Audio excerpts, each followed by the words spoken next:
আমার সন্তান অন্য আর 10 জনের মতো বিল্ডিং হাঁকাবে, গাড়ি বাড়ি করবে, কম্পিটিশন করবে, এটা চায়। আমার সন্তান আল্লাহওয়ালা হবে, চুরি চোষরামি করবে না, সরকারের চাকরি করলে ঘুষ খাবে না, দুর্নীতি করবে না, আর মানুষের ক্ষতি করবে না। এই আদর্শবান সন্তান হোক, সম্পদ হোক বা না হোক, এই মা বাপ এখন পাওয়া যায় না। কিছু অনাচার আমাদের সমাজকে গ্রাস করে ফেলেছে। আমরা ছোটবেলায়ও দেখেছি, এই যে দোকানে দোকানে, বাজারে বাজারে যে টেলিভিশন দেখার জন্য মানুষ ভিড় করতো, হুমড়ি খেয়ে পড়তো, এবং বিভিন্ন রকমের ফিল্ম, আপনার তখনকার আমলের আলিফ লায়লা, এটা সেটা, টিপু সুলতান, এসব দেখতো মানুষ। আমাদের শৈশবের কথা মনে আছে। এগুলাও দেখে টেকে মানুষ সর্বোচ্চ 9টা 10টার মধ্যে শুয়ে পড়তো। কিন্তু এখন এই বশিরপুর গ্রামের যতগুলো বাড়ি আছে, কোন বাড়িতে মানুষ রাত 9টা 10টা ঘুমায় বলেন? এখানে যে কজন আছেন, কজন 9টা 10টা ঘুমান? 11টা 12টা, এটা কোনো ব্যাপার না। আর ফজরের পরে ঘুম, এটা তো আমরা জীবনে কোনোদিন ছোটবেলায় চিন্তাও করিনি।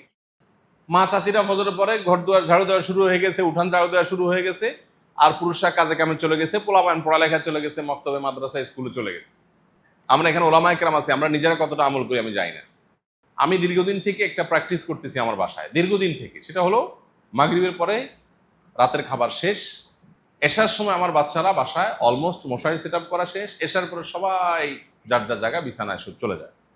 এবং দিনে আর কোনো কাজ করতে পারি আর না পারি, এই সুন্নাহটা আমাদের আয়েশা বলেছেন, কানান নবী সাল্লাল্লাহু আলাইহি ওয়াসাল্লাম ইয়াকরাহুন নাওমা ক্বাবলা আয়েশা ওয়াল হাদিসা বাদা। নবীজি এশার আগে ঘুমানো আর এশার পরে কথা বলা পছন্দ করতেন। আমি যে 2 বছর হলো প্রায় মাহফিল ছেড়ে দিছি, 3 বছর হয়ে গেছে প্রায় মাহফিল করি না।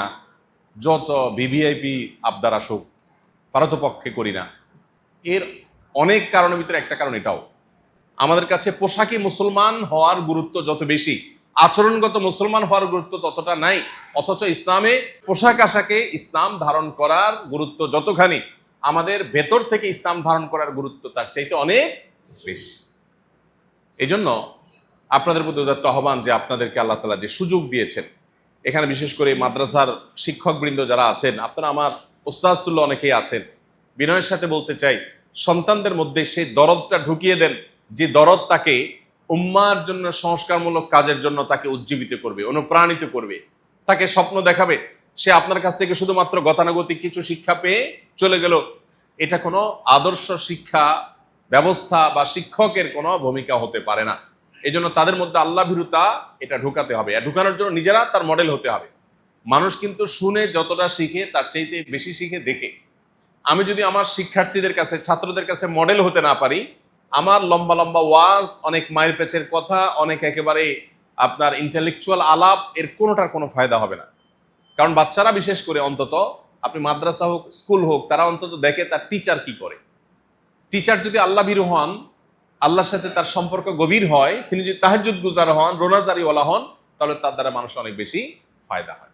এই বৃহত্তর নোয়াখালী এলাকার মানুষের কিছু সৌন্দর্য ছিল, গোটা দেশে মানুষের মধ্যে ধার্মিকতায় আমরা অনেক অগ্রসর ছিলাম, বাট এটা এখন অতীত, এটা বর্তমান না। আমাদের পূর্বসূরি যারা ছিলেন, এই বশিরপুরে যে সমস্ত আলেমরা ছিলেন, মৌলানা শফিক সাহেব ছিলেন, মৌলানা আব্দুল গনি সাহেব ছিলেন, সুলতান মৌলানা ছিলেন, যে সমস্ত ওলামায়ে কেরাম, মৌলানা আব্দুল্লাহ সাহেব ছিলেন, যারাই ছিলেন, এই যে মৌলানা আব্দুল জব্বার সাহেব রহমতুল্লাহ আলাইহি কওমি প্রতিষ্ঠাতা উনি ছিলেন, আরো যে সমস্ত ওলামায়ে কেরাম ছিলেন, ওনারা তো আল্লাহর কাছে পেশ করার মতো জিনিস রেখে চলে গেছেন।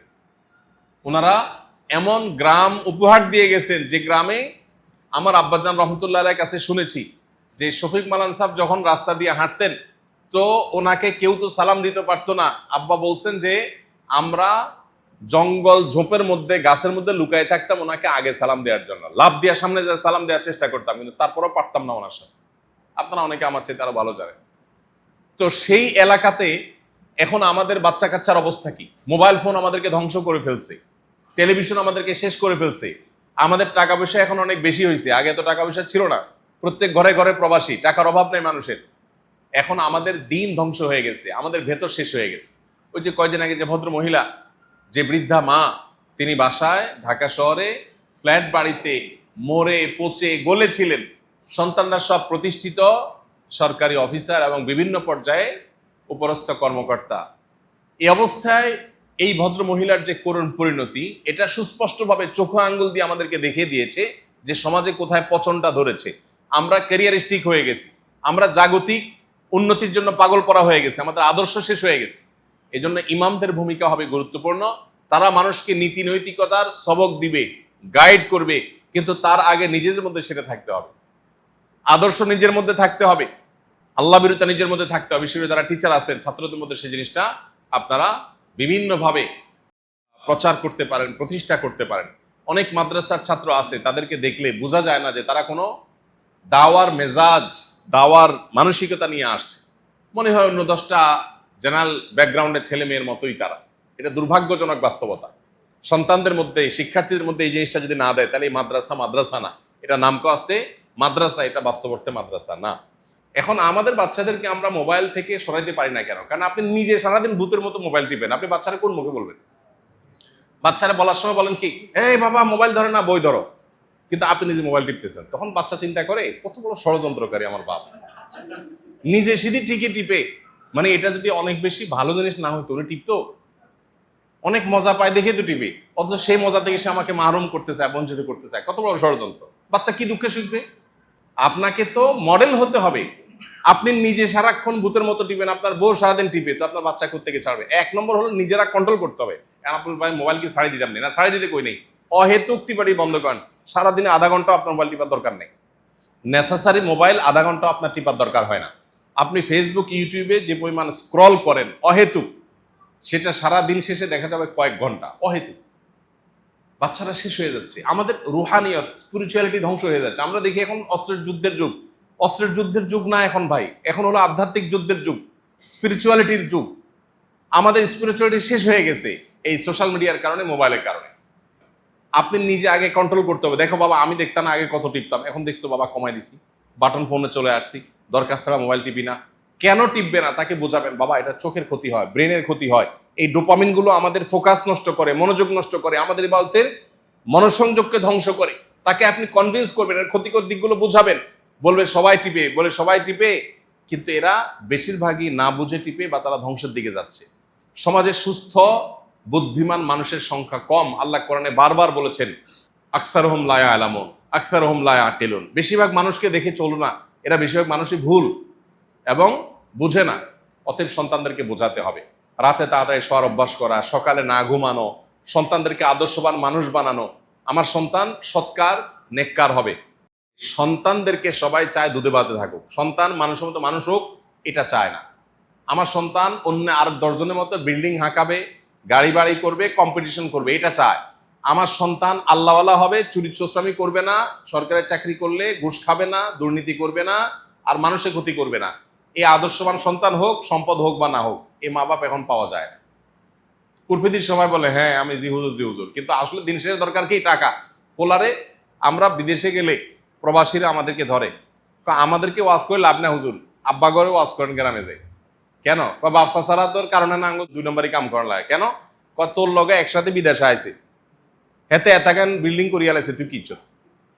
এখন হেতে চুরি করি করছে, এটা যদি বলি তুই কব তো তুই কিছু করতে হারস না গেলে। এই রোগটা আছে না নাই?